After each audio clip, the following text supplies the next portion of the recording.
I just had a few words to the folks who are in the tent with us, and wave if you can see me. There you are. On behalf of the Garnett Ward family, we welcome every single one of you.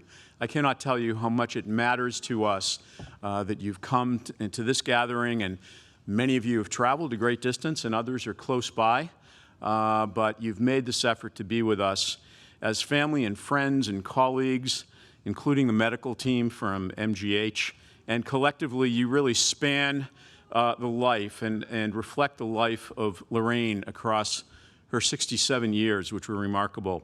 Your presence in the hall and in the tent, and today it's Lorraine Ward Hall, I declare it to be as such. Your presence here in this hall and in the tent and online, because I have had some recent opportunity to travel to some cities on the West Coast and the East Coast for alumni gatherings, and I know a number of alumni are actually watching this on live stream, so thank you for giving up your time today to be with us, and indeed you are also with us. It all means the world to our family, as I know it would mean the world to Lorraine. A celebration of life at a time of profound and painful loss seems contradictory to me, or paradoxical, if you would. But today's service is a common charge from Lorraine to, in our sorrow, somehow be courageous and be joyful. And so many of us are quite used to following the wisdom and the commands of Lorraine. I want to know who among us would dare not to follow what Lorraine has wished us to do. Today's celebration not only captures the broad span and the rich depth of Lorraine's life, but this celebration, interestingly enough, is also a literal reflection of Lorraine's wishes. Likely what you don't know is that 3, maybe 2, but I remember it as 3 years before her passing, Lorraine decided it was essential for her to design this service as a means of bringing all of us together, as family, as friends, as acquaintances, and even as strangers, to teach us and capture what she treasured most in life.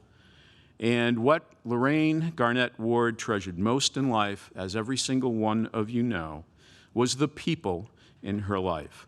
And I suspect if I asked for a show of hands about who considers yourself to be a close friend of Lorraine, we are going to have hundreds of hands in the air. And indeed, you are close friends of Lorraine. So, ever planful, resolute, courageous, and clear, Lorraine proceeded to choose for today each song and singer, each poem and reader, and each friend reflecting, no, she didn't script them, on her time in Lorraine's life that we are about to now witness. And she would love the bell ringer, her grandson, James Peter. What does surprise me is that within the song selection, Lorraine didn't include a torch or an anthem song by Neil Diamond, who we often would have little spats in the car about whether Neil should be turned up loudly or not. She was on the Neil side, I was on the not so much side, but some of us did know, however, as I mentioned, of Lorraine's plans for this service, and not to be self-centered about it, but most certainly starting with me. One day after I came home from work at Fenn, I asked Lorraine how her day was, and she nonchalantly told me that she had written a detailed plan that afternoon for her memorial service. Gulp. I dismissed the need to have it on hand, and I vehemently expressed the hope that we would only need such a thing long, long into the future. Deferring and temporizing was the only course, in my view, but Lorraine was far more honest and far more courageous ever since she was diagnosed with stage 4 cancer almost 11 years ago. And we, her family and her friends and her colleagues, found it difficult to be perhaps as courageous, but she boldly faced the fact that her life would not be as long as she or we wished, and in her caring and loving way, insisted that all of us face and accept that reality as part of her life and our lives and the nature of life itself. So when Lorraine, fully knowing that I am 100% Irish, and therefore I cry easily and amply and at the drop of a hat, when she informed me that her plan called for me to welcome all of you at the start of this service and for me to offer some closing words in this service, I timidly and admittedly uncourageously said, I just don't know if I can do that. And Lorraine gently but firmly said, well, Jerry,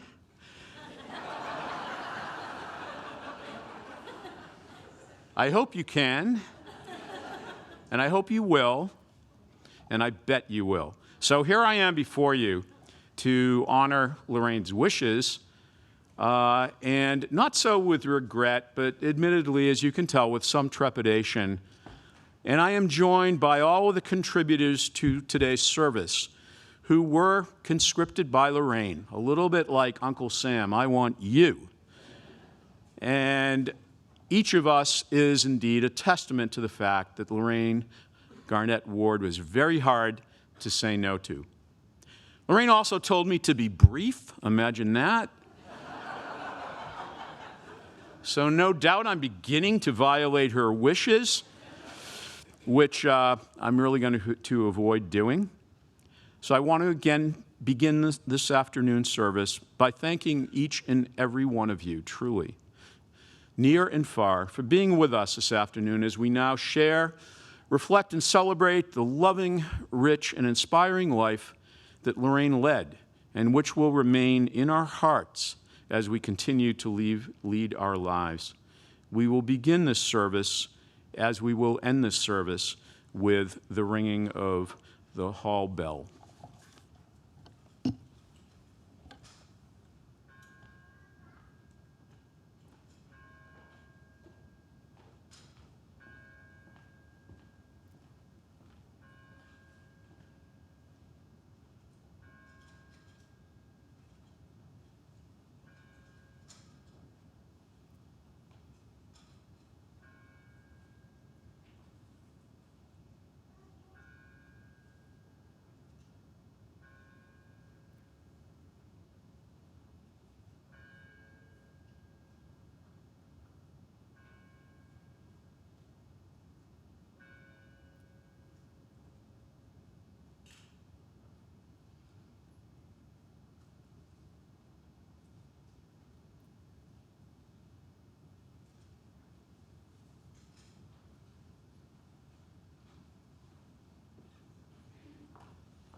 Good afternoon.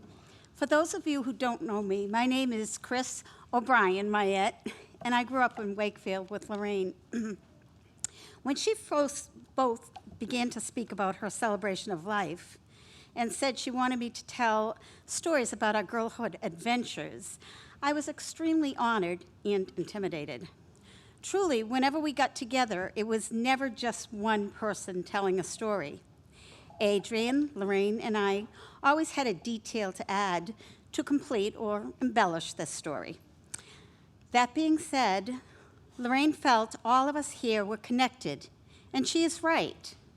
Whether we knew her through early friendships, college years, working with her, or as part of a community, we were all blessed to have her in our lives. As each of you know, when you spent any time with Lorraine, there was always smile and laughter. There are many memories I recall, but I chose a few to illustrate our idyllic childhood that extended many years, well into our 20s. We were both blissfully naive when we were cast in what we considered major roles in a CYO play. She was ironically the principal of the school, and I was a teacher. In one performance, she was to say, "Eustacia, you sit there." In haste, she added a simple consonant, forming the SH blend and totally changing the line. We both dissolved into laughter. Apparently, nobody heard it, but Lorraine and I did, and due to our subtle handling of the situation, everyone inquired. Why we weren't snatched up by Hollywood, I just can't imagine. During the high school years, we were huge fans of the Boston Bruins. We followed them and their schedules. In fact, one night, we learned they were having a function at the Colonial in Wakefield. Lorraine, Adrian, Marianne, and I decided to skip that library that night and crash the banquet.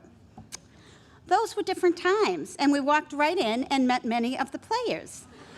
Alas, not Bobby Orr, who was the heartthrob of many of us. Lorraine told me last year she was telling Jerry about our escapades following the Bruins. We thought we were the best fans, but Jerry pointed out there was a new word for our antics. It was called stalking. December of 1967 brought us home for our first college break, and we were all excited to get together, and we planned to go tobogganing. There were 3 toboggans. The first 2 groups went down the hill without incident. Then it was our turn.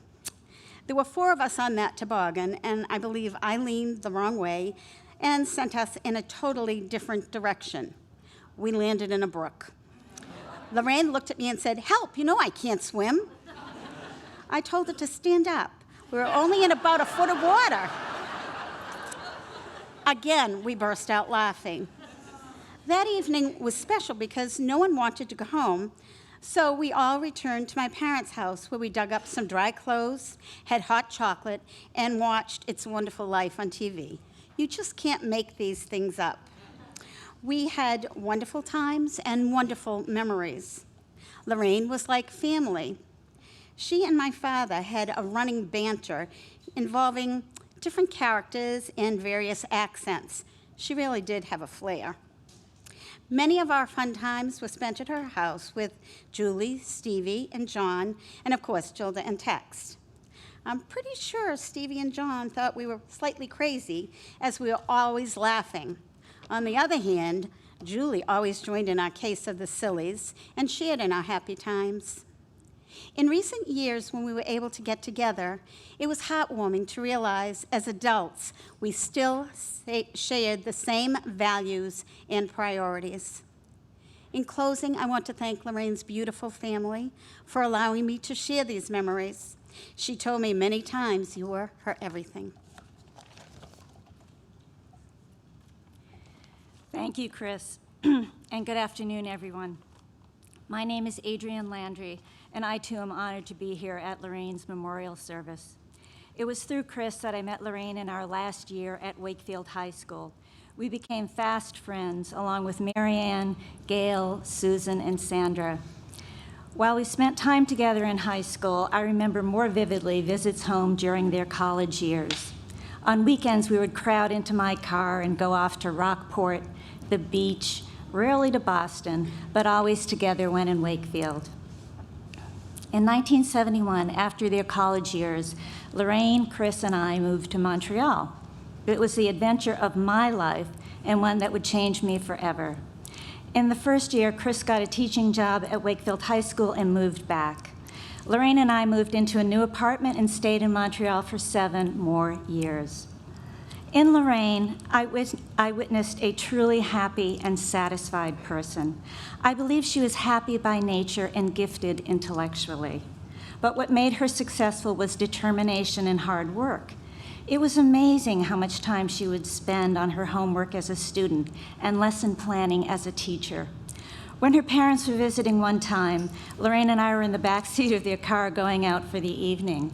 She pulled out her books, started reading and taking notes. Her mother looked over her shoulder and said, "Lorraine, you'll never change. You've worked like that since you were in first grade." Lorraine was not all work, though. She could be hilarious. When Julie gave the eulogy at the funeral mass, she spoke of the L factor, which was Julie and Jerry's way of calculating the exaggeration factor of some of Lorraine's stories. As soon as Julie said that, I knew exactly what she was talking about. I would laugh for days at some story. She would just string along with a new chapter every now and again. But they were good stories, and she made all of her adventures come to life. Aside from her friendship, I'm grateful for her incredible guidance when I went to college 7 years after high school. She was so enthusiastic for me. She helped and encouraged me to get on my feet as a student. She read the first draft of my school application letter and said it was too formal. She said, "Write it from the heart." So I did, and that improved it enormously, and I was accepted. She taught me how to organize my notes and to write a research paper. That was huge for someone who had never done that before. I didn't realize it at the time, but she had become a mentor. The day after Lorraine passed away, I turned on the TV, and amazingly, the Mary Tyler Moore Show was on. I hadn't written anything to Jerry or Julie, the family members I know best. Excuse me a minute.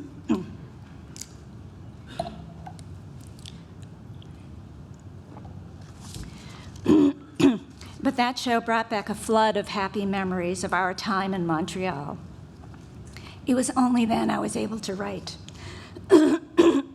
Excuse me. The show was a story about 2 young women trying to make their way in a cold, wintry city, much like Montreal. We related to their adventures and experienced some of them ourselves. We watched it every week with great gusto. Fast forward 40 years or so. Chris, I'm sorry, I think it's allergy.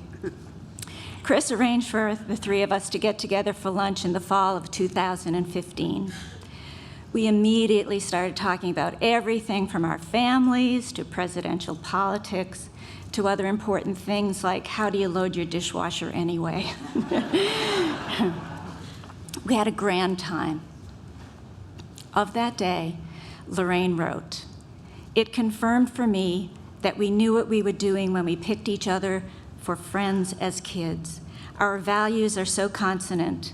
Our enthusiasm for people and children, our belief in social justice and democratic ideals, our long-term partnerships with men we love, and the abiding goodness for nature and life we all possess. What can I say?" She meant a lot to me when we were young women together. By watching her, I learned what it takes to be good at anything, and I thank her enormously for all of that. I love her, and I will miss her. Thank you.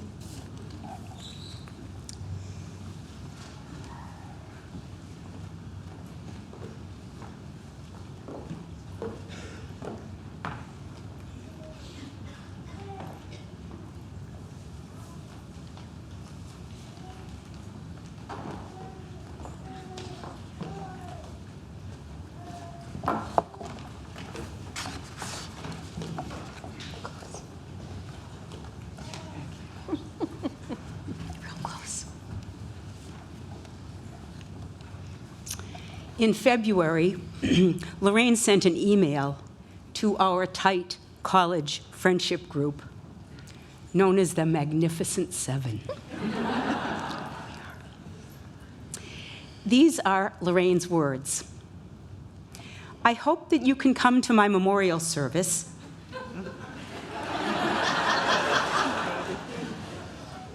and sing our alma mater for all of the shared memories we hold. I just wrote you into the program. And Annie, I'd like you to pick out a poem to read that evokes our friendship over time. So we too are here to honor Lorraine's wishes.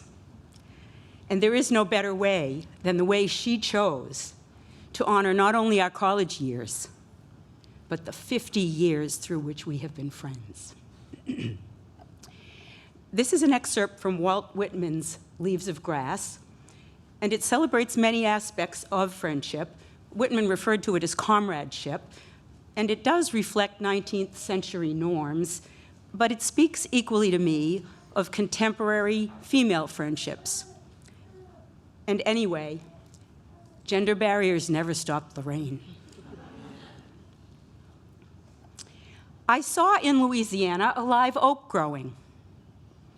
All alone it stood, and the moss hung down from the branches. Without any companion it grew there, uttering joyous leaves of dark green. And its look, rude, unbending, lusty, it reminded me of myself. But I wondered how it could utter joyous leaves standing alone there without its friend near, for I knew that I could not. And I broke off a twig with a certain number of leaves upon it and twined around it a little moss and brought it away, and I have placed it in sight in my room. It is not needed to remind me of my own dear friends. For I believe lately I think of little else than them. Yet it remains to me a curious token. It makes me think of manly love. For all of that, and though the live oak glistens there in Louisiana, solitary in a wide, flat space, uttering joyous leaves all its life without a friend near, I know very well that I could not. So rest peacefully, Garnett, as you hear our alma mater.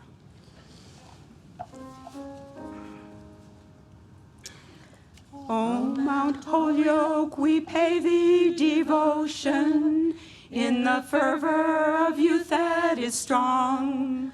The courage of right is thy garland, our lives' alma mater, thy song. So from east and from west now we gather, and united in firm love to thee. All years are as one, and their loyal pledge Mount Holyoke forever shall be. Mount Holyoke forever shall be. Through the heart of a new day's endeavor breathes the life of the old days that live. For what thou hast given we honor, but we love thee for what we can give. So when soft in a whisper thou callest for the treasures unlocked by thy key, our achievements, our hopes, and our glorious faith shall answer Mount Holyoke to thee, shall answer Mount Holyoke to thee.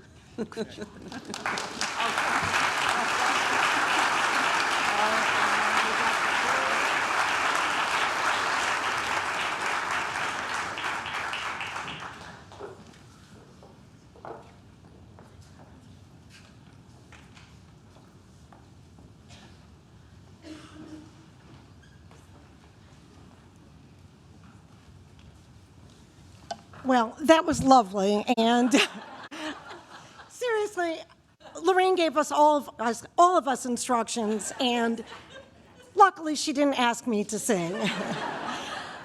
Joan Barth, and I was a head of house with Lorraine at Wellesley. And then I was a parenting partner, sort of figuring out the fine art of parenting when they moved to Natick. Lorraine, my friend, did nothing halfway. And if you are sitting in this room, you know that for sure, right? She was in and she was all in all of the time.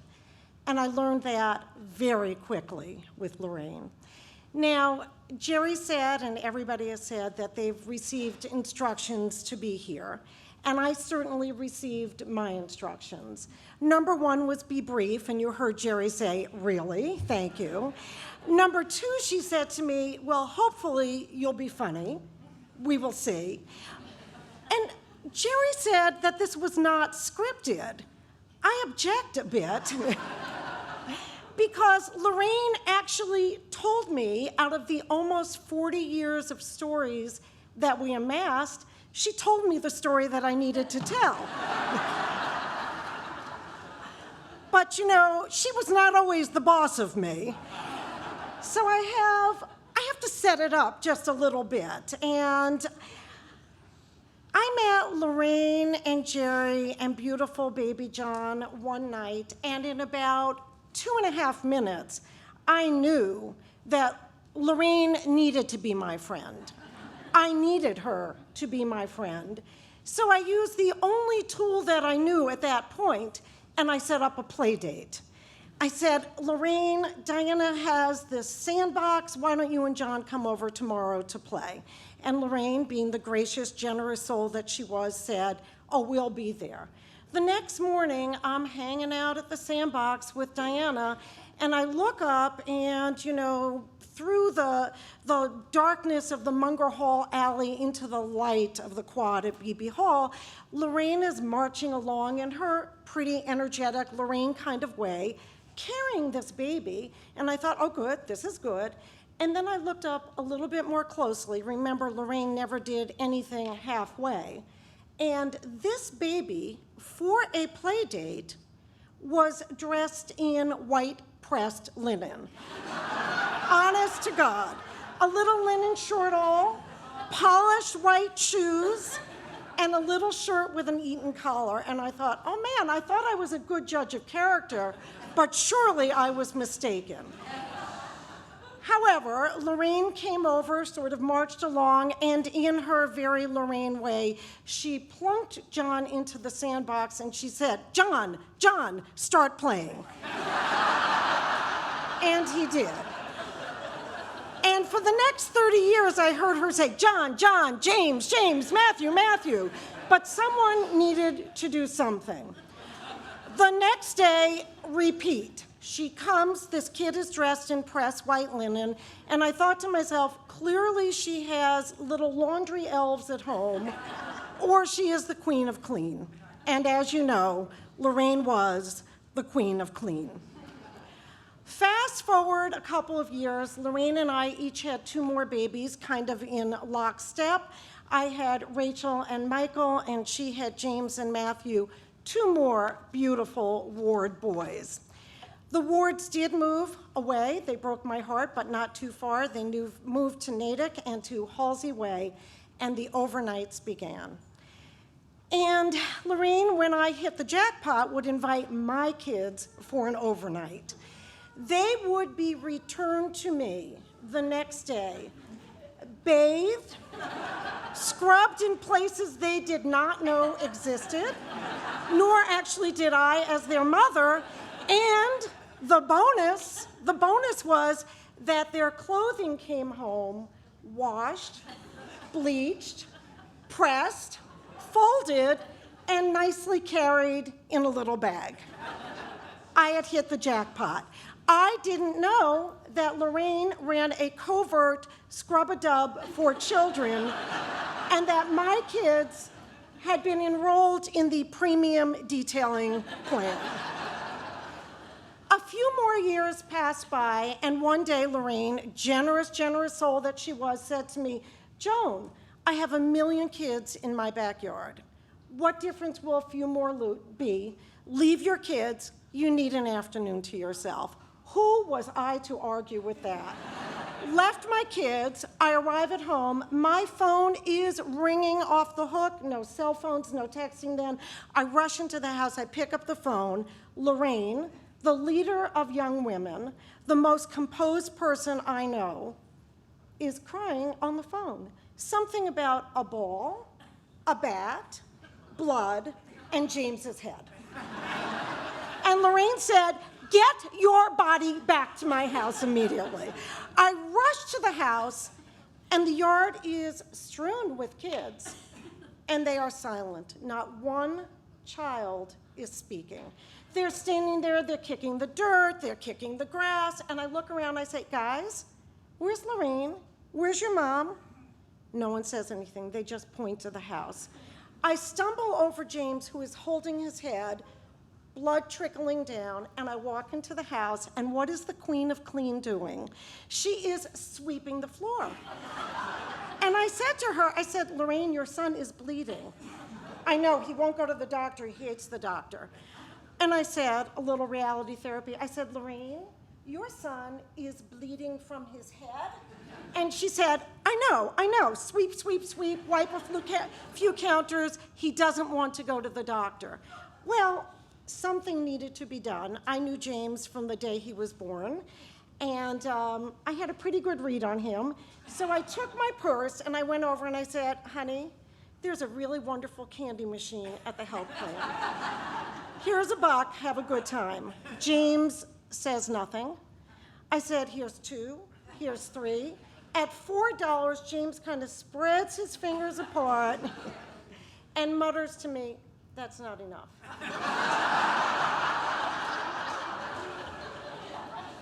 Dollar number 5. James gets up, gets in the car, and I say to Lorraine, "Put down that broom and get in the car." Off they went to the health plan. However, if my dear sweet friend Lorraine was standing over my shoulder, and I believe she is, she would invoke what we have called the L factor. Thank you, Julie, Jerry, and other friends. Lorraine would have had you believe that I had mortgaged my home to get James to the health plan, or at the very least had given him $50. I stand here to say it was 5. Lorraine gave me the gifts of parenting, of laughter, and of the truth of the human experience every day, every time we spoke. We said that we were soul sisters. We said that we were heart sisters. And she told me that she would be with me in the sisterhood of the universe. And I know that's true. So I say thank you, Lorraine, and to the wards, thank you so much for this gift of today so that we can each have a little bit more of our Lorraine. Thank you.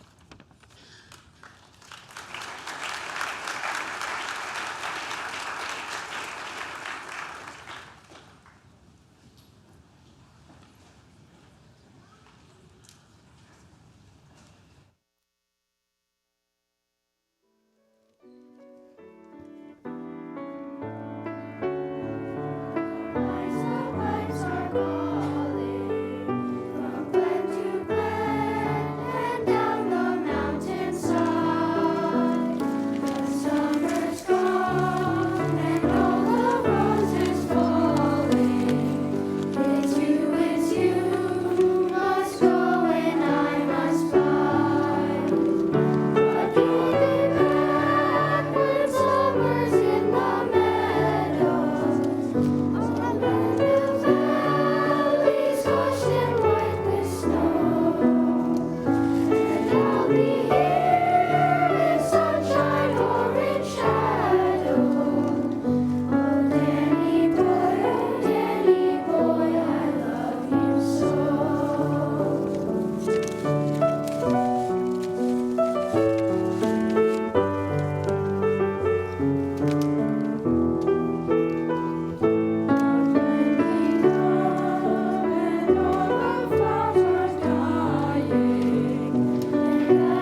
Good afternoon. My name is Chris Bicknell Martin. I'm Wellesley class of 90, and I have the honor to share some reflections on behalf of the women that Lorraine served at Wellesley. Lorraine came to Wellesley in 1980 and served as head of house in a dorm called Munger. In 1983, she transitioned to the dean's office and served as class dean for the classes of 1987, 1990, 1993, and 1996. Class deans assist their students, about 600 of us per class, with everything from logistical matters of scheduling classes, helping us navigate personal crises and concerns, advising us on academic measures, and on career choices. You can see how well-suited Lorraine was to this role just by listening to that list. Later, Lorraine served as the coordinator of the first-year program and as a writing instructor.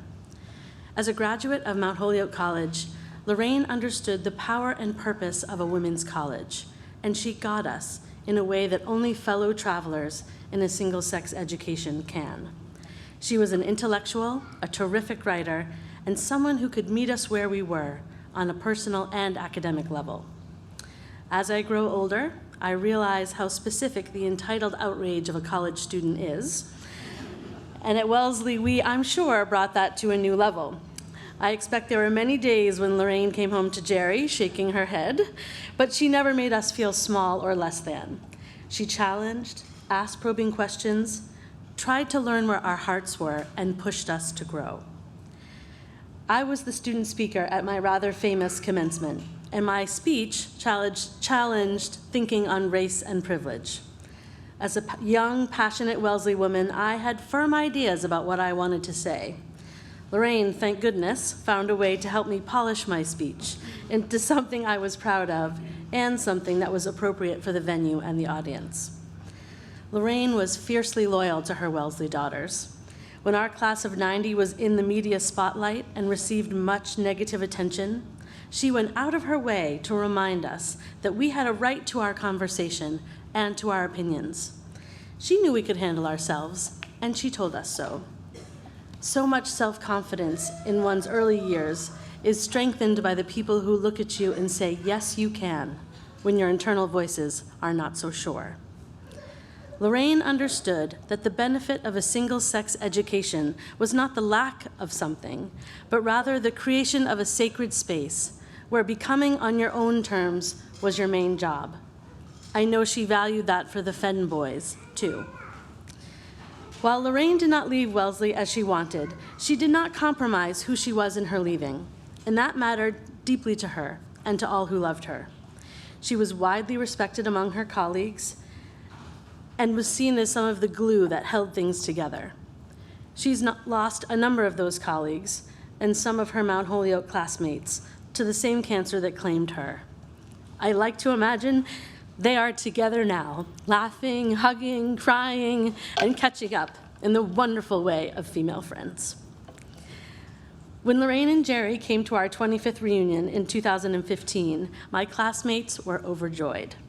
They were so happy to see her, and they showered her with love and gifts and remembrances of the many ways that she made an impact on their lives.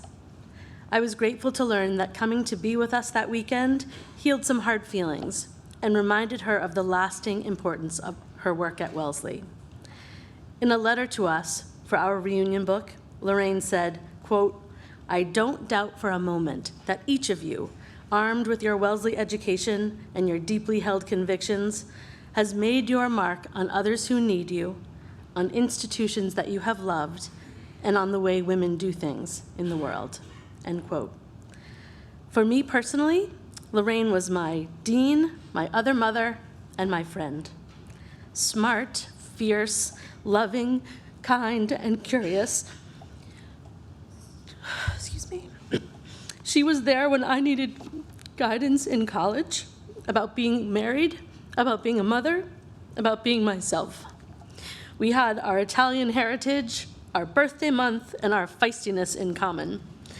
She was a great storyteller, and I loved hearing stories of her parents, her marriage, her kids, and her grandkids. I learned only recently that we also share a proclivity for getting some of the details wrong in the name of a good story. The L factor, indeed. There is never enough to say about the people we love who we lose. That is so true of Lorraine.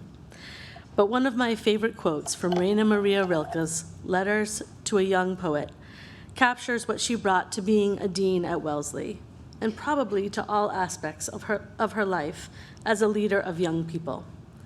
Rilke said, quote, "You are so young, so before all beginning, and I want to beg you as much as I can to be patient toward all that is unsolved in your heart, and to try to love the questions themselves, like locked rooms, and like books that are written in a very foreign tongue. Do not now seek the answers, which cannot be given to you, because you would not be able to live them.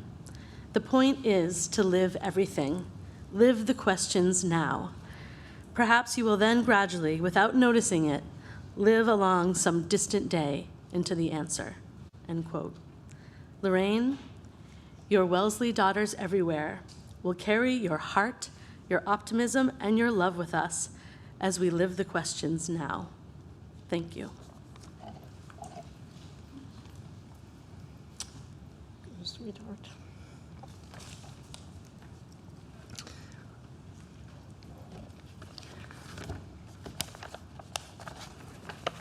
I am Pamela Daniels, and Lorraine and I were class deans together at Wellesley. Lorraine was one of those singular people. She was, in Duke Ellington's phrase, beyond category.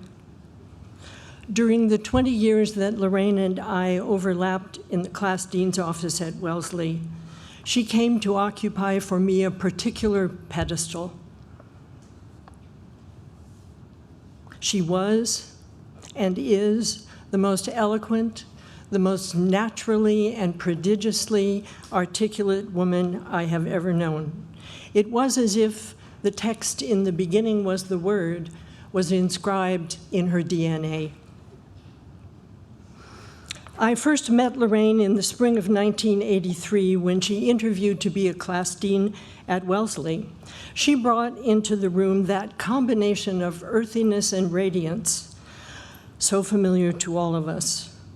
The humanism of her common sense feminism, her fierce social conscience, evoking her own undergraduate education at Mount Holyoke and her seasoning as head of house in Munger. She spoke with conviction and clarity and fluency about the array of intellectual and developmental challenges confronting our students in Wellesley's intensely demanding academic environment. She conveyed a compassionate hopefulness for students, the accomplished, the recalcitrant, and the vulnerable. Our job is to show them the possibilities, she said. She blew us all away. Throughout her Wellesley career as a class dean, this was Lorraine, grounded, optimistic, hopeful, and loving, radiating the warmth of her charisma and her empathy and her positive, clarifying goodness. And always, she found the words. As one of her former students posted on Facebook after her death, Dean Ward always knew just the right thing to say.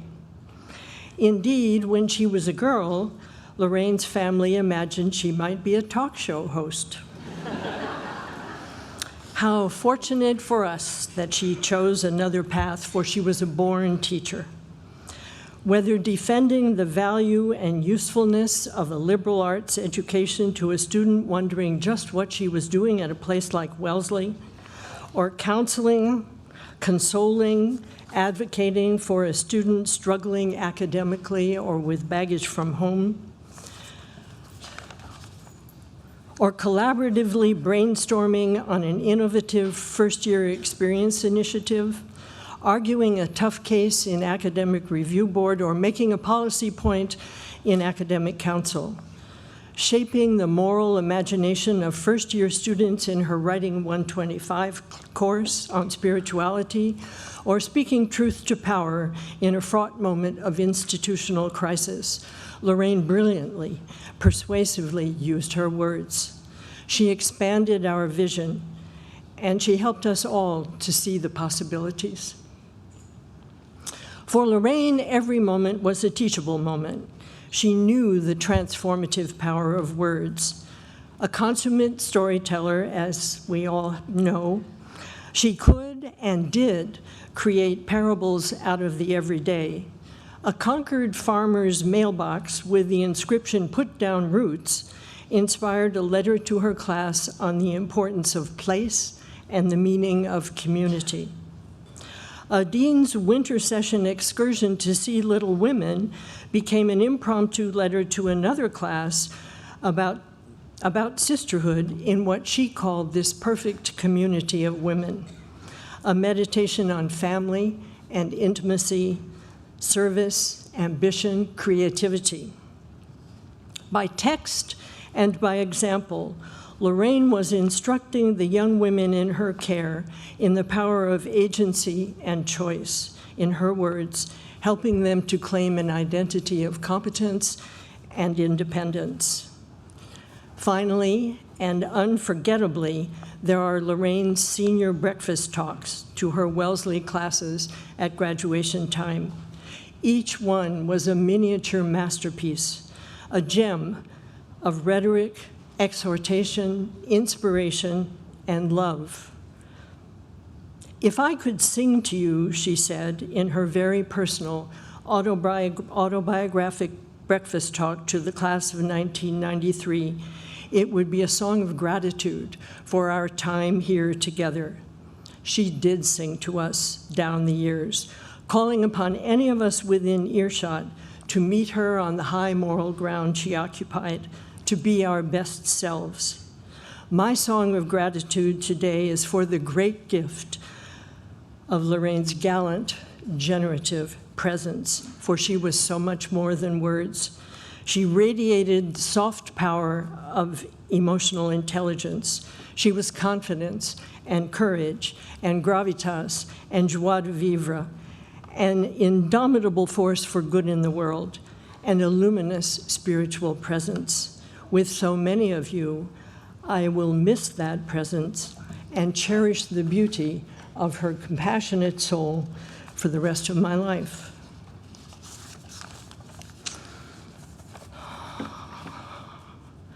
In the last months of her life, I would visit Lorraine at MGH, where she and Jerry came periodically for her chemotherapy infusions. Sometimes she would be asleep, peaceful. Usually, she would be awake and primed, as she always seemed to be, for intimate, searching, wide-ranging talk about politics, books, the life of the mind, about our sons and daughters-in-law and our grandchildren, about the kindness of the technicians caring for her, about civil rights and the long arc of the moral universe, about the overlapping trajectories of our respective life cycles, about what comes next. On one of these visits, she said, "Don't you think, Pamela, that when the time comes and the mystery beckons from the other side, when the mystery beckons, don't you think we should turn toward it with curiosity and gratitude as we have toward life?" Indeed.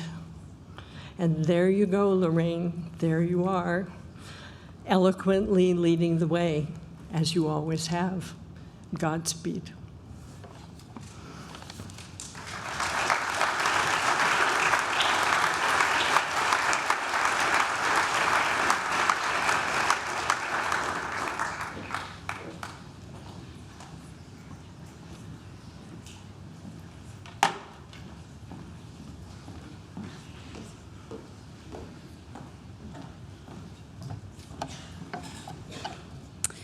My name's Olivia Ochtmeyer-Boger, and I'm a faculty member here at Fenn.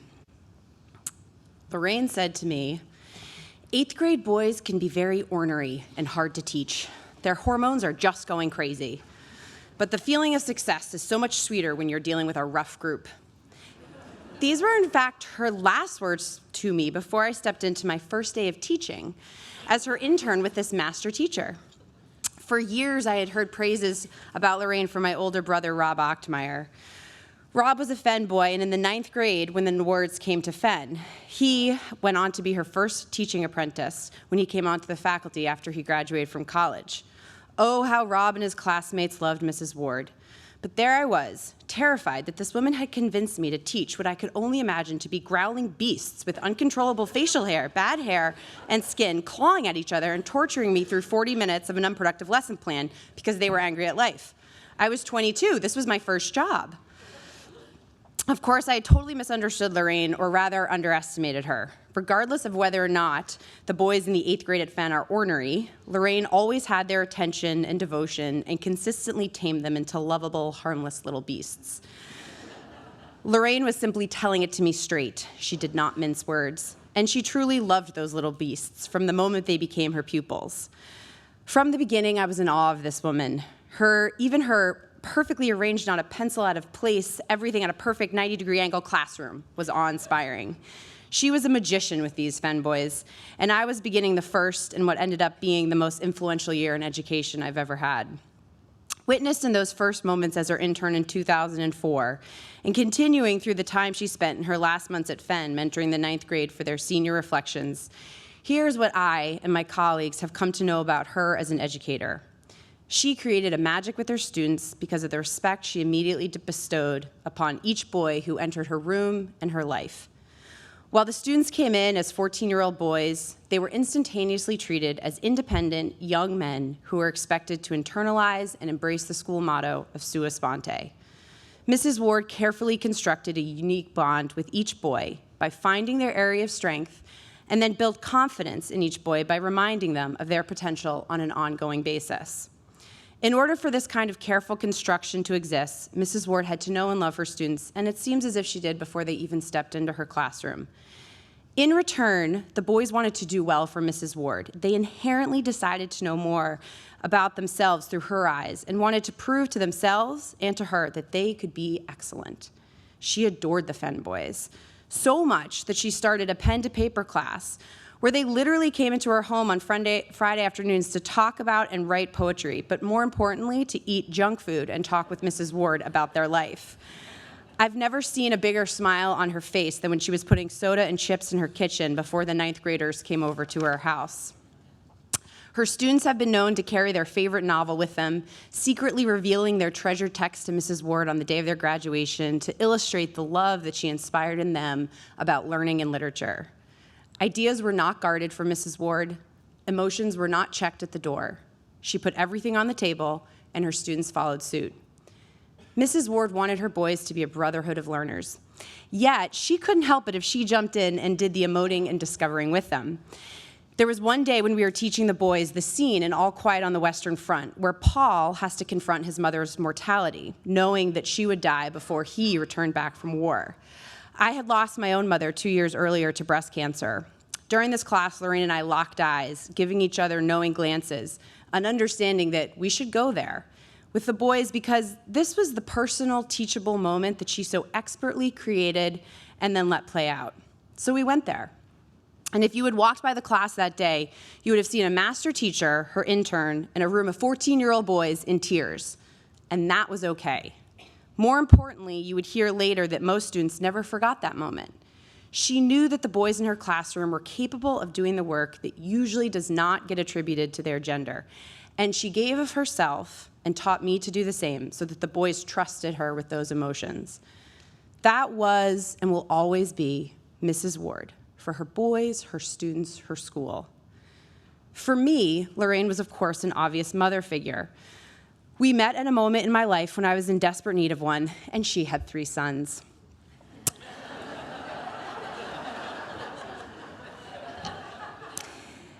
I embraced her immediately on that late afternoon, August afternoon in her classroom when she interviewed me to be her intern, and I tucked her straight into my heart and held her there always.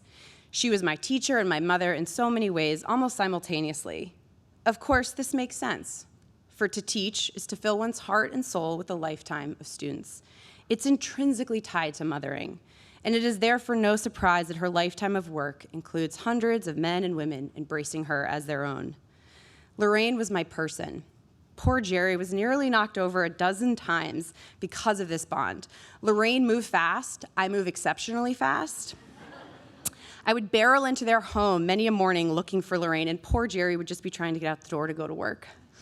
But I needed to see Lorraine. I needed to share with her the news that I'd met the man I was going to marry, to hear from her about James and Sophie's engagement, to tell her of my engagement, to make sure her treatment had gone well the day before, to tell her I was going to be a mom, to hear that James Peter would be in the 4th grade at Fenn in the fall, to hear that she was going to be a grandmother again. It was like second nature for me. I would arrive at Fenn, park near my office in the alumni house, and then full-on sprint down to her kitchen. News wasn't real until Lorraine knew. Decisions weren't made until we had tea and I absorbed her wisdom. Recently, I find myself driving away from Fenn and realizing when I arrive home an hour later, I'd forgotten to turn music on. I find myself stuck playing it over and over again, these memories with Lorraine, trying to catalog them in my life forever, in my heart forever. I've spent the last 2 months pulling into 516 Monument Street, realizing that her kitchen isn't the same. Yet, Jerry, I want you to know that there's going to be a day in the not-so-near future when you are the person I'm coming to find. Because this is what I've come to know about Fenn and wards. You are forever tied. We are so grateful to you for bringing this woman into our lives, for sharing her, your kitchen, both of your times with us. Truly, we are indebted, and that word doesn't even begin to do justice to explain the love that Fenn feels for both of you. I know that her face is not the one that I will see when I enter through that side door, but already your presence and your love, your soft-spoken advice, and your matched wisdom is enough to keep us all so incredibly uplifted. I know that this is exhausting to do the emoting for both of you, but please know that you fill that house for us in a way that we so very much love. And here, boys, John, James, and Matt, is when I turn to you and pass on some wisdom about this whole losing your mom thing. Because not surprisingly, in the last few months, I've had both Candy and Lorraine alongside of me to help me not navigate this loss. And after 16 years of being motherless, I have some insight. Right now, boys, the loss is palpable. It's insufferable, it's not fair, it's physically impossible. While those truths remain on some level, slowly a new energy takes over and replaces the pit in your stomach. The first year is full of firsts. First birthday without her, first celebration without her, first holiday, and it's tough. But look around you. We are all here to listen to the heartache, to recount stories that you haven't heard about your mom, and to help you through this first year. Then there's something about the first anniversary of her passing that gives you a purpose, because you can look at yourself in the mirror and realize you kept her alive for a whole year, kind of like being a parent for the first time. That's when we will all remain in your lives to help you celebrate her. Once you've reached this milestone, she literally becomes part of your every move in a way I've never truly understood. And mind you, all of her becomes a part of you. She will call you on the bullshit and the good stuff. I asked her if I could say that.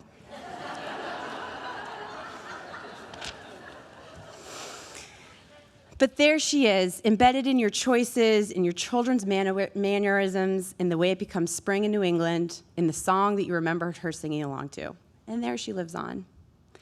Of course, she had written about this mystery herself not so long ago. She wrote, "But of course, life teaches us, as cancer has taught me, how fragmented, temporary, and beyond our control much of it is. It's an imperfect journey at best, especially when it comes to raising our children.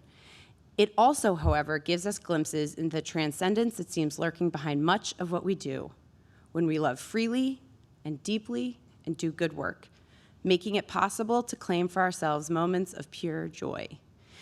It is these moments of pure joy, especially with our children, that we live for, to embrace the simple, wondrous, generative moments as they come our way daily, and to know in the end it was all a mystery." End quote. And finally, Fenn, as a community, we can be reassured that she is so very present here every day. She once told me that the joy of a Fenn boy is infectious.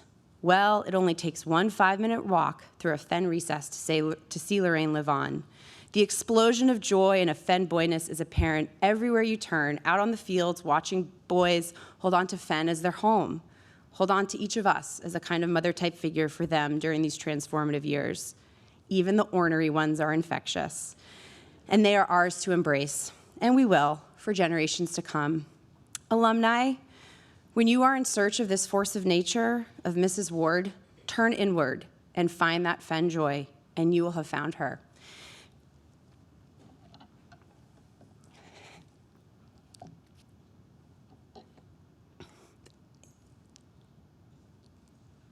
She didn't tell me to do this, but she knew I would.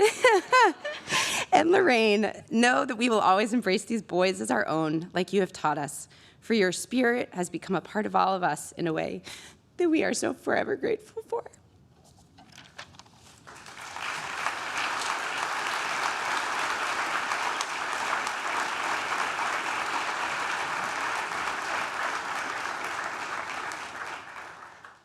We've heard so much about passion and conviction, so we have a really strong hymn, Jerusalem, and that the words can be found in your bulletin in the insert.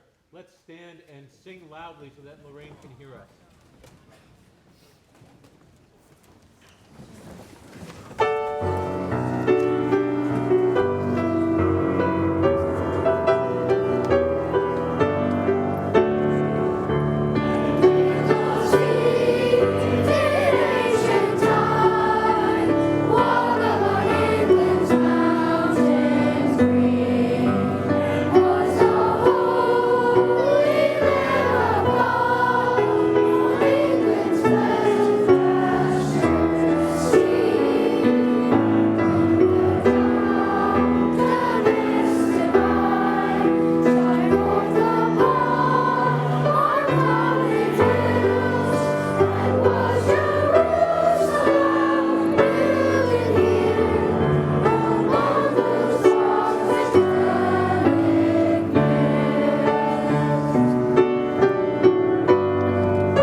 Good afternoon.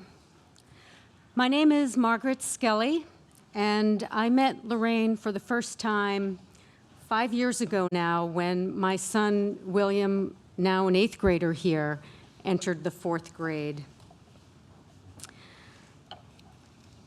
Raise your hand if you're lucky enough ever to have been hugged by Lorraine. She gave the best hugs in the world, right? The kind of hugs that made everything better.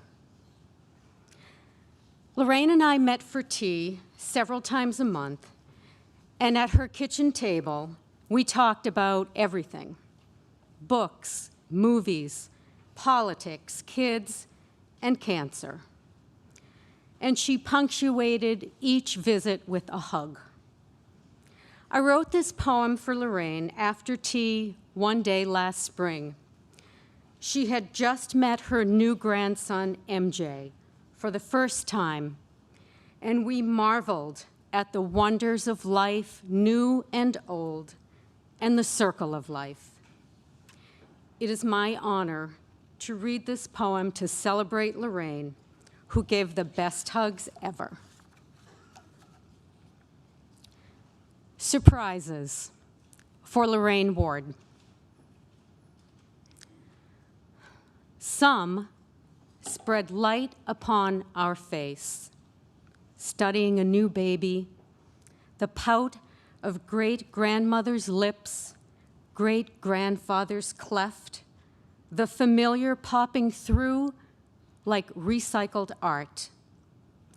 What are the odds those precise genes would jump into new life, bridging the chasm from mother, from father, to son again, on this day of all days, when we must be assured that life goes on.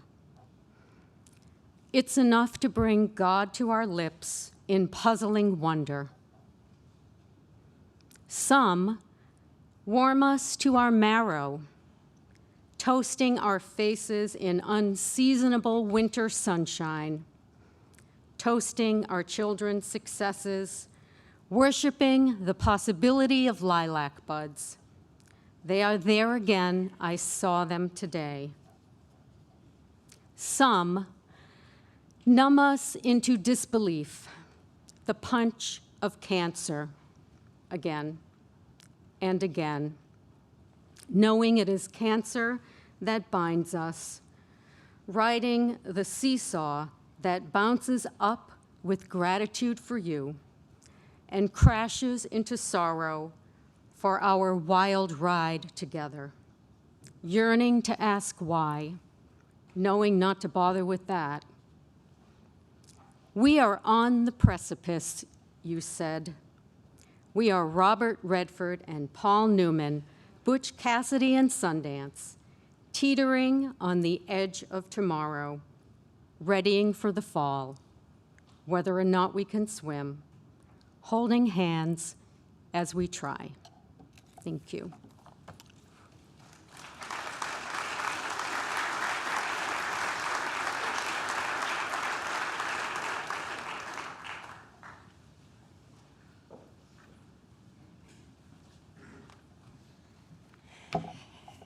Good afternoon. I'm Amy Ward Whedon. I'm the mother of James Peter.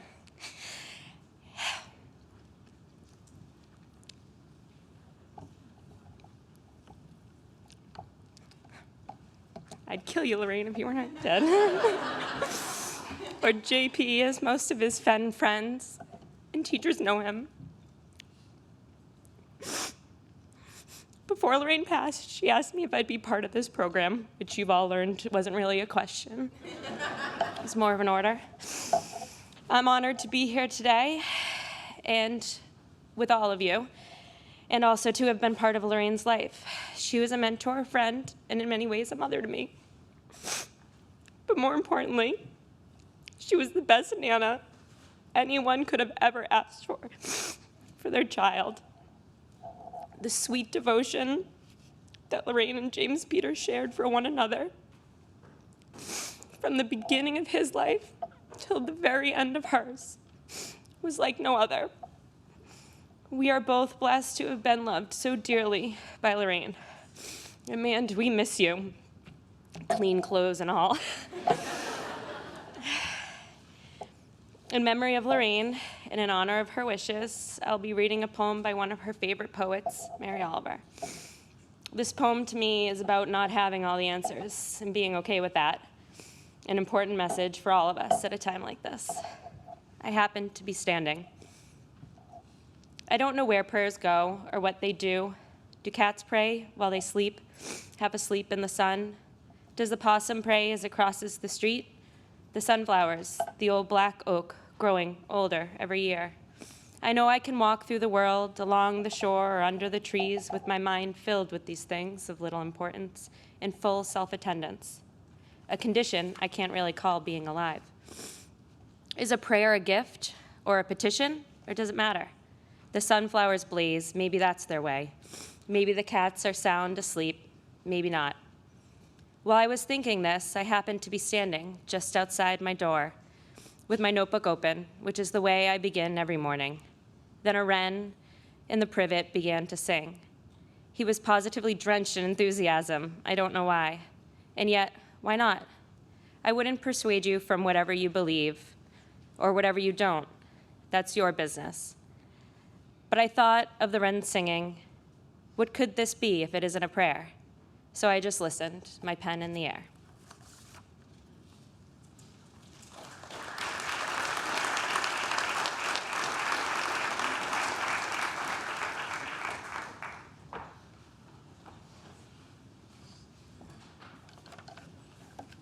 Hello, I'm Kathy Sterencier. For many years, I was next-door neighbors with Lorraine here on campus, and for many years, we were on the faculty together at Fenn. And along the way, on walks and in her kitchen, we had many in-depth conversations about being the mothers of 3 sons and the grandmothers of grandsons. This was one of her favorite poems by Mary Oliver. I can picture her standing over here reading it at an all-school meeting. It's called William. Now there's William. He comes pecking like a bird at my heart. His eyebrows are like the feathers of a wren. His ears are little seashells. I would keep him always in my mind's eye. Soon enough, he'll be tall, walking and conversing. He'll have ideas and a capricious will. The passions will unfold in him like greased wheels, and he will leap forward upon them. Who knows? Maybe he'll be an athlete, quick and luminous, or a musician, bent like a long-legged pin over the piano's open wing. Or maybe he will stand day by day over a draftsman's desk, making something exquisite and useful, a tower or a bridge. Whatever he does, he'll want the world to do it in. Maybe, who knows, he'll want this very room, which only for convenience I realize I've been calling my own. I feel myself begin to wilt like an old flower, weak in the stem, but he is irresistible. Whatever he wants of mine, my room, my ideas, my glass of milk, my socks and shirts, my place in line, my portion, my world, he may have it.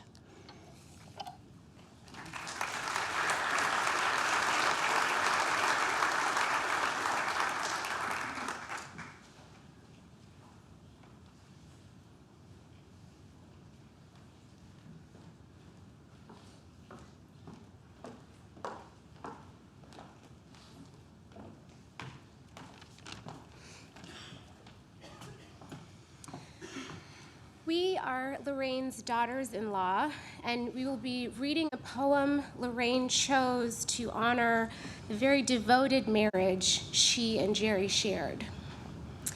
For What Binds Us by Jane Hirschfield. There are names for what binds us: strong forces, weak forces. Look around, you can see them. The skin that forms in half-empty cup, nails rusting into the places they join, joints dovetailed on their own weight. The way things stay so solidly wherever they've been set down. And gravity, scientists say, is weak. And see how the flesh grows back across a wound with a great vehemence, more strong than the simple, untested surface before. There's a name for it on horses when it comes back darker and raised: proud flesh, as all flesh is proud of its wounds, wears them as honors given out after battle, small triumphs pinned to the chest. And when 2 people have loved each other, see how it is like a scar between their bodies, stronger, darker, and proud, how the black cord makes them a single fabric that nothing can tear or mend.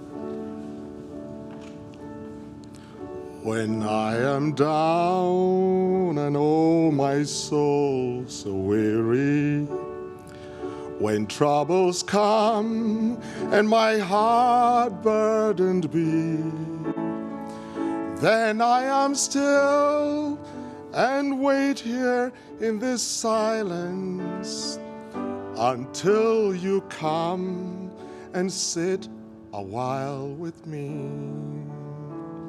You raise me up so I can stand on mountains. You raise me up to walk on stormy seas. I am strong when I am on your shoulders. You raise me up to more than I can be.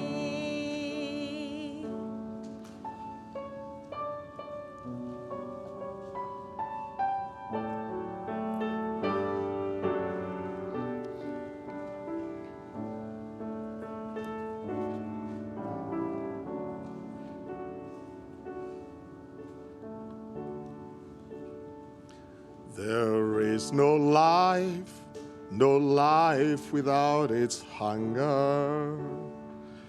Each restless heart beats so imperfectly. But when you come and I am filled with wonder, sometimes I think I glimpse eternity. You raise me up so I can stand on mountains. You raise me up to walk on stormy seas. I am strong when I am on your shoulders. You raise me up to more than I can be.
Thank you for being here.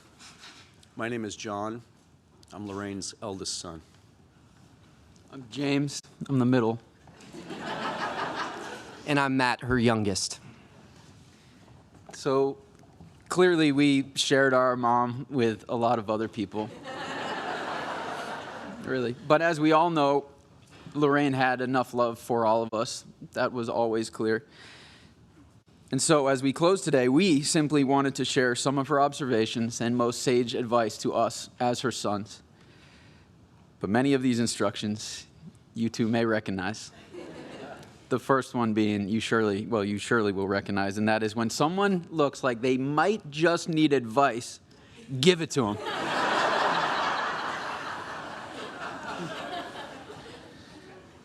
You'll recognize this as well. When the truth is inadequate, make it truer. through profuse embellishment and hyperbole. When inviting your adult children and their families to a weekly Sunday dinner, reinvent email as a medium by including every painstaking logistical detail in the subject line of the email. Body of email left empty. If you believe that you are good, you will do good. Every human being, no matter who they are, what they believe, the mistakes they've made, has, at their core, redeeming qualities to be nurtured and celebrated.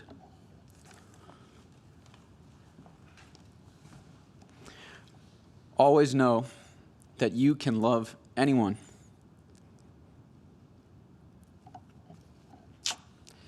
As long as they are kind to you and you are kind to them. Also, dishwashers are for lazy people.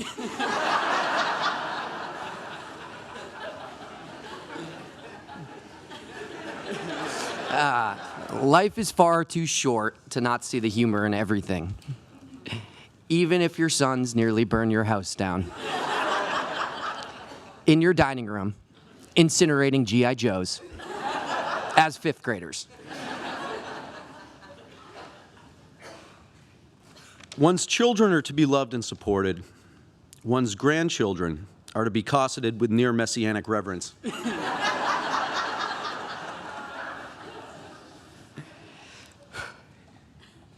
When you only expected to live a few months, but you make it to a year, bring your grandchild down to the edge of the wetlands in the morning before your weekly treatment and teach him to raise his arms in thanks to the sun, to the universe, to God, and maybe you'll live another 9 years.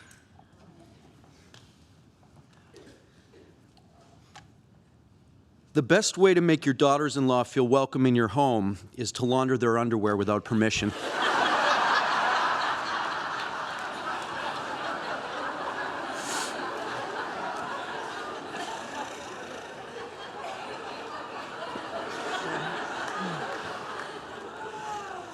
The X chromosome is humanity's only hope for peace.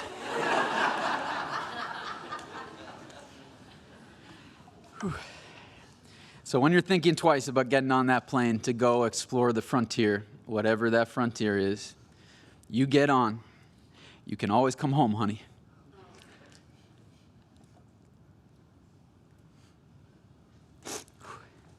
When you bought a bus ticket to New York, because you think that person on the other end of the line is the one, you get on that bus, you won't come home, honey.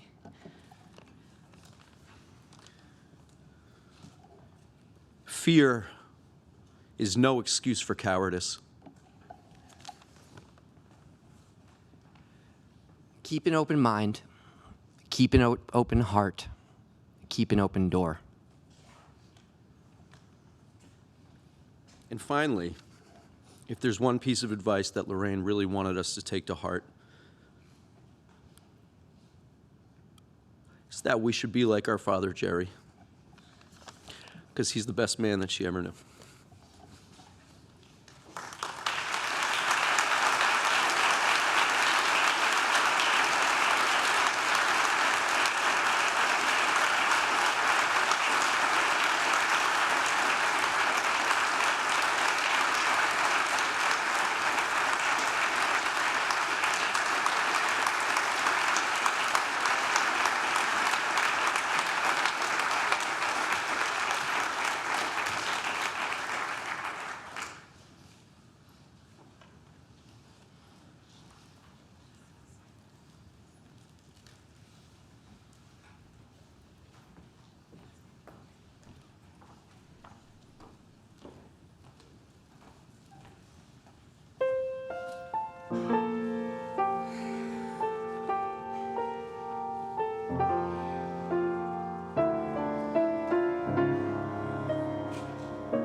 us where we go,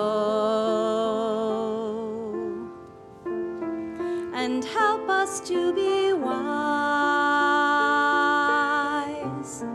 in times when we don't know. Let this be our prayer when we lose our way.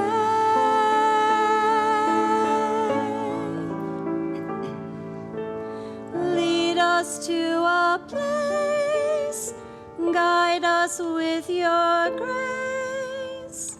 Uh-oh, can't turn the page. To a place where we'll be safe.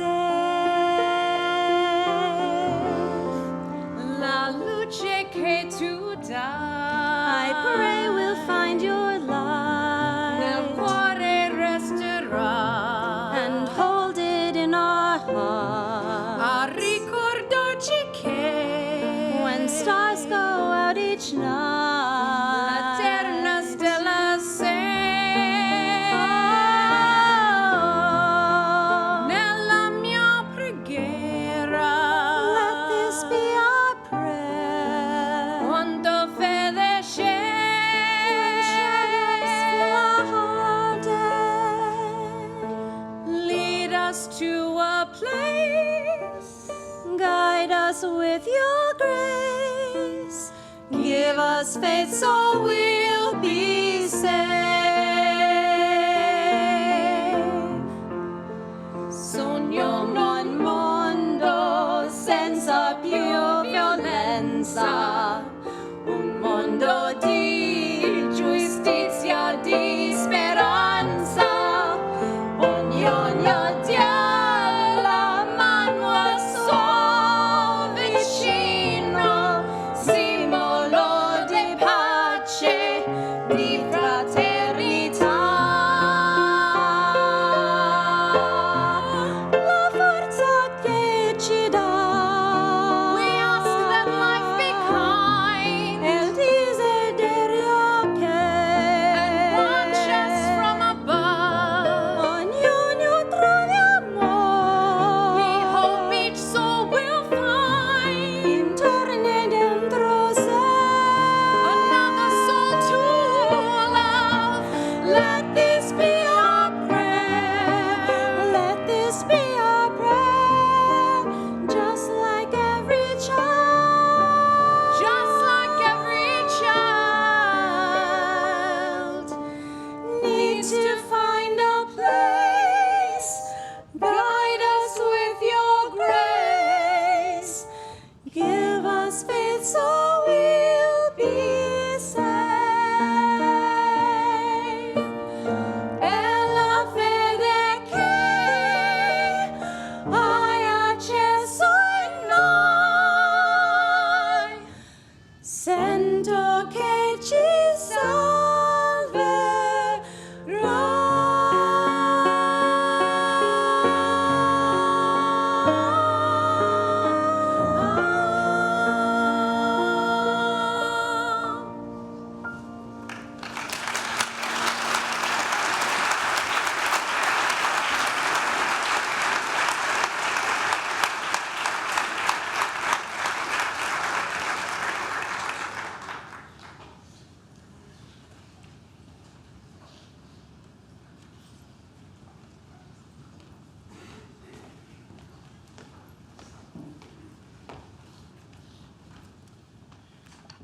Well, if this row over here was any indication, I think, I know we have medical people in the house. We need some immediate infusions of saline, if that's okay.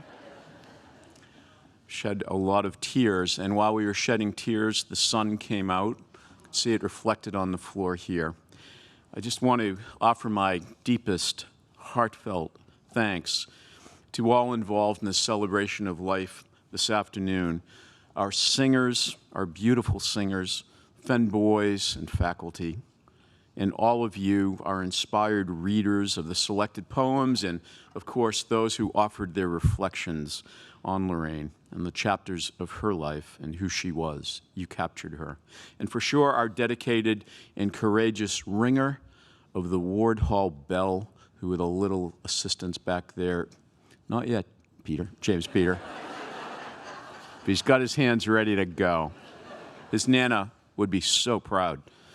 Truly, all of you have allowed us to realize the beauty and inspiration that Lorraine had hoped for in this celebration that has lifted our hearts and tugged at our hearts. She would be so moved and grateful, as all of us in Lorraine's family are. While this is a huge collective effort, and it is one that is not an official Fenn event, I have to say that we are forever grateful as well to the Fenn School for doing everything that it could ever possibly do to host this and to make it right for Lorraine. The effort, dedication, and time that the school has devoted to host the celebration is extraordinary. There are so many people to thank, but I'm compelled to name those who led us and worked so hard. I'm talking about Pat Hall and Olivia Ochtmeyer-Boger, who planned and coordinated the entire effort. I'm talking about Director of Buildings and Grounds, Dave DiPercio, and his tireless team of Steve Gasper, John Schmallenberger, Dave DeMatteo, and Tim Waters. I'm talking about our dining service staff led by Dave Ayotte, complemented by Jim Schul and Cesar Acosta. I'm talking about Fenn's Director of the Arts and our music director, Michael Salvatore, and piano accompanist as well, who worked with all of the musical groups to create the beauty that you have witnessed. I'm talking about Fenn's tech director, Jeff LaPlante, and the amazingly inspired and dedicated crew from iMedia, who is ensuring that those who are in the tent experience this up close. And I am talking about the infinitely supportive and generous trustees of the Fenn School. We only have one. We're good, but we're not starting more. And I'm talking about our sons, John, James, and Matthew, and our daughters-in-law, Sophie, Bianca, and Courtney, who helped shape this service in Lorraine's vision. But most especially, I'm talking about, in that regard, Courtney McManum Award for her enormous skill and infinite patience in working with me, producing the program, and I know nothing about word processing, as she knows, and other things. I am so grateful to all of you whom I've just mentioned. As importantly, our heartfelt gratitude goes to every single one of you in the hall, in the tent, and from afar, who is with us, who are with us in spirit. You've all joined us today on and off campus to make this remembrance of Lorraine, the celebration in her image and likeness, as it should be. And I know all of us will leave inspired even all the more to carry Lorraine with us in our hearts. And in that spirit, I invite all of you to join us at our house for a reception. Lorraine would like nothing better than your presence. She loved it when people got together to talk and to connect and to be with each other. What better way than to celebrate the spirit of Lorraine and one of the pieces of life that she leaves us with. The directions there are simple, and the ushers, who are these dedicated Fenn boys, and handsome, I might add, will show you the way. And again, honestly, from the bottom of our heart, I have to say we are all so very grateful that you've joined us to honor and celebrate Lorraine's life. The bell will now ring.